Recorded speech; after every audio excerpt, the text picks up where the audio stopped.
to Just Between Us, a show where we try every single flavor of Jolly Rancher. I feel like in my life I have. Really? I think, unless they made new ones. They probably are. Yeah, we better check.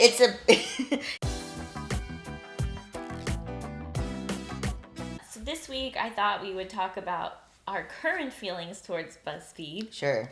Because there's there's rumblings of like a BuzzFeed, I don't know, relaunch. In a sense, like they keep doing these videos of like people watching their old content. Yeah.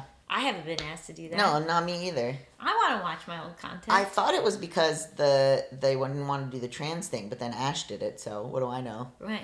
But you would want to watch your old stuff? Absolutely, I would. I sometimes have looked back at it. I've done it to show other people. I think it's funny. It is funny. We're very funny. We were like very funny. But I showed it to a friend and she was like, I don't even know who that girl is. Like, that doesn't, like, who is that? And I was like, it's me. But it, like, yeah, I reckon, you know, obviously I was here the whole time. So I'm like, yeah, that's me. Mm-hmm. But my friends who didn't know me pre-transition are like, what the hell? And I'm like, I know, she's cute, right? You think, what was your favorite part of us? Why were we funny to you? What's, like, your favorite thing to look back at? On BuzzFeed? Yeah. I mean, I loved all of it. I think right when we left, there was, like, a lot of resentment and anger because, like, the fact that, like, we were told we weren't allowed to make stuff anymore. Right. We were in the scripted department. And that was so weird that, like, our boss was like, yeah, you can't be in regular videos. You can only be in scripted videos. But also, we're not making any of those. Right. And also, we're going to hold auditions, and you can't have any of them. Oh, yeah, well, I had to audition. You had to audition for a BuzzFeed video. Yeah. I got it. Well, which was huge for me. Would have been crazy if you didn't. But yeah, and so, you know, I think that then, you know, people's reaction to us leaving, like, I think we left with, like, a very bitter taste in our mouth. But in retrospect, like, that was, like, one of the best times of my whole life. Yeah, and we were just babies. we were just babies about it. Yeah. So it's interesting you admit that, because I feel like I thought you still hated it. I thought you still looked back on that time negatively. I think it was very exploitative. I think we were not paid enough. I think there was a lot of stuff that was, like, weirdly, for a place that's so progressive, there's a lot of, like, weird sexist, racist stuff, including, like, our male boss telling you to calm down, which is crazy. I will say that boss is on my top 10 dislike list. Absolutely. Like, I still publicly talk shit about him to anyone I run into. Yeah. Because I really hate that guy. Yeah, I'll do it here. I don't even remember his last name. Don't say it. Okay. We don't need to say it, but... Okay, yeah, you're right. That guy fucking sucks. I think it was hard to get a clear answer about anything. That was stressful. I think one of my main things, too, is it was so hard for me to figure out if people were being real with me or if they were just saying stuff to, like, get video. Like, oh, you mean, like, socially? Yeah, socially it was hard. So, I mean, yeah, I think I was also going through a time where I didn't realize that certain things were socially hard for me. So, I don't know. Yeah, there was, like, stuff, but it's, like, I guess any workplace. I mean, Thought Catalog had its problems. Like, every place I've worked had issues. Yeah, I mean, maybe it's just, like, nostalgia, but, like, I mean, what a cool fucking job that was. It was, like, amazing. We just, like, got to make fun content that then millions of people watched. It was so cool. Yes and no, because how much I don't feel like we had that much control over what we made. I did. I made a lot of shit I wanted to make. I would pitch videos and they'd be like, sure, and then I would make it. Maybe my pitches were bad. But I don't know. I felt like I had, like, Zay called me into his office one of our bosses, to be like, your videos aren't working. Why? Do you remember that? No, I don't remember that at all. Well, I've made some videos about, like, nerd stuff, like Harry Potter, Doctor Who, like, whatever. And then he, like, called me into his office to be like, what do you, like, it was something like, why do you think you're failing? Like, it was, like, really intense. I don't remember this at all. So then I didn't know. I mean, I think I felt, maybe I just, like, felt uncomfortable with what I thought I had to share in some ways. And I didn't want to be sharing certain things. And then I started to get worried that they were going to own these stories and I wouldn't be allowed to make anything. So then I started holding back on what I would pitch. Yeah, it felt I guess just the exploitative stuff. I didn't feel like I could make everything I wanted to make. But I also that could have also just been a me freaking out problem. You know, like freaking out over like what I want to make, what I want to put out there, what I feel like they deserve, what I feel like I want to maybe use later. And I'm like not very good at thinking ahead. The other element is like we were just so young. Like I think that and because it happened like so early in our careers, I feel like I was like so happy when it happened. Like I was like, because I'd had a few years of like struggle and not getting work, and like it wasn't like it was right out of college for us. We were old at like 25, but like I think there was this sense that like, oh, this isn't a special moment in time. This is just like how things are, and like looking back now, it's like, wow.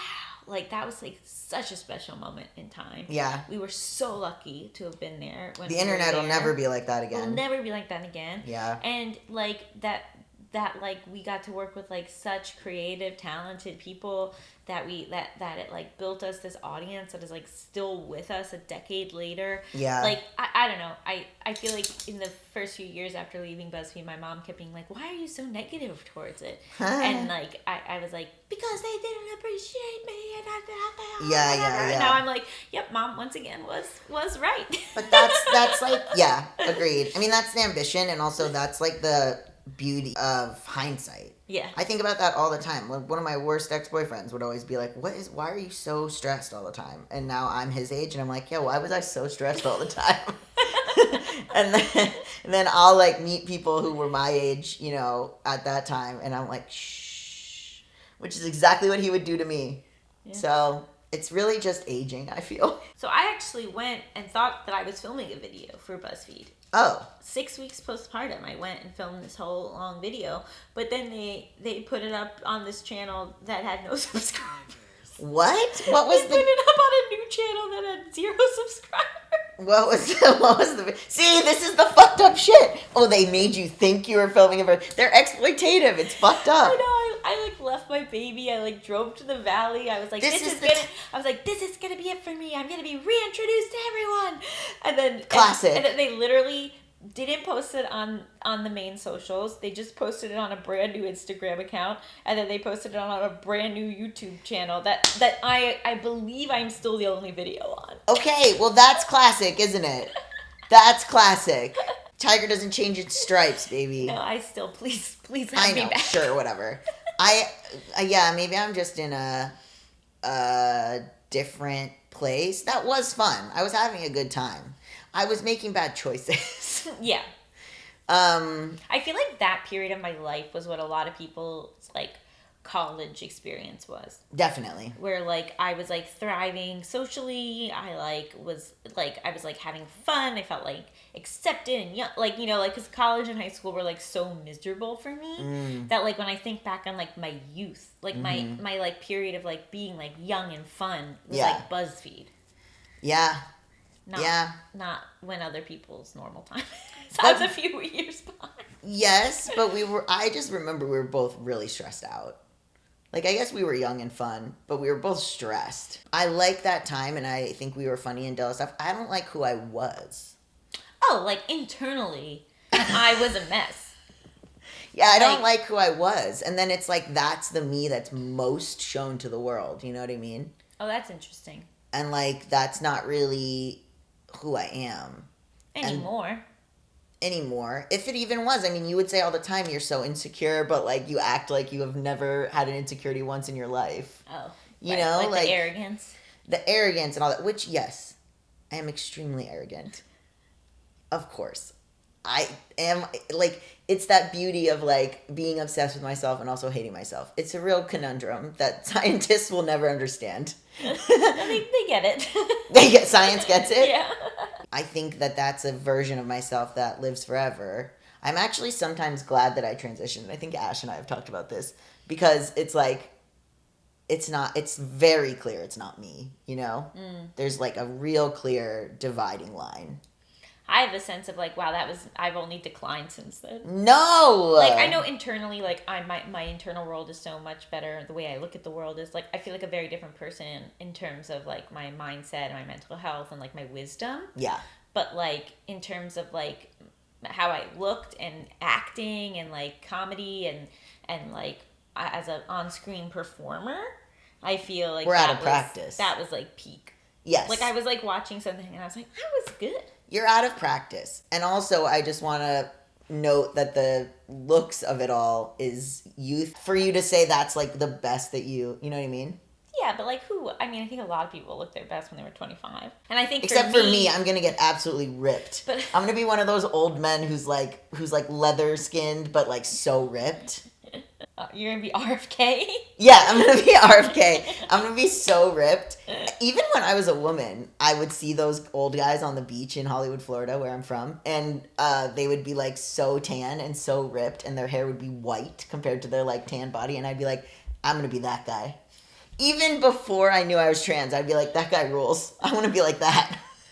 I'm not, like, embarrassed or about the version of me that was, like, put out on BuzzFeed. Like, I actually feel like I got lucky and, like, what version of me was in those videos. Yeah. It's more now, like, the fear that people will, like, rediscover me and be like, oof, what happened to her? But, like, because we've had those comments. Sure, right? yeah. Like, we've had a bunch of those comments. Sure. But I do think that when it's, like, the world of JBU, like, how I was how I talked in JBU videos in the early days, that I'm more like, oh God, like that chaotic version of me. I like it. That was a really defined character, though. If someone would like check in now and be like, she's a relationship coach, like sure. The New York Times is like interviewing her as a relationship expert, someone would be like, that's an April Fool's joke. Okay, but you are married and you do have a baby, so suck it. All these people being like, oh, she's obsessed with marriage, blah, blah, blah. Well, she did it. I accomplished my goal. She won. Did you see the episode where it was like, he was talking about working with you, and then I was like, yeah, every problem I've ever had with her, it's your problem now. Enjoy. And then he defended you because he's your husband. Oh, that's nice. You're my best friend. You're my boss.